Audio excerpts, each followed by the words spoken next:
And so guys back in blog. तर मंडळी, मी पुन्हा आलो आपल्या जालन्याच्या इतिहासाच्या शोधामध्ये आणि मी सध्या आहे आमच्या जालन्याच्या गुरुबच्चन चौकामध्ये. आणि या ठिकाणी आपल्या जालन्याचा हरवलेला इतिहास आहे गाईस, तर आता तुम्हाला मी दाखवणार आहे.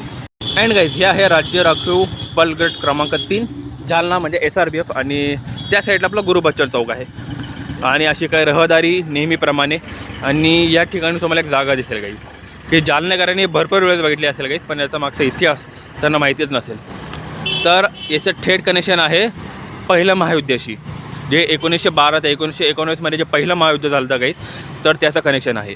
तर याच्या मागची स्टोरी अशी आहे गाईस, की जेव्हा जालन्यामधले 19 जणं जेव्हा पहिल्या महायुद्धामध्ये गेले, तर अनफॉर्च्युनेटली ते परत येऊ शकले नाही.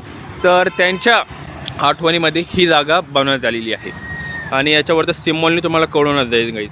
आणि तुम्हाला याच्या बॅक स्टोरी माहिती होती का नाही या जागेची, कमेंटमध्ये नक्की सांगा गाईस. आणि ॲक्च्युली मला पण माहिती नव्हतं गाईस, पण जेव्हा मी या जागेची बॅक स्टोरी ऐकली तो गोजबम्स आले गाईस. आणि तुम्हाला माहिती होतं का नाही, कमेंटमध्ये नक्की सांगा.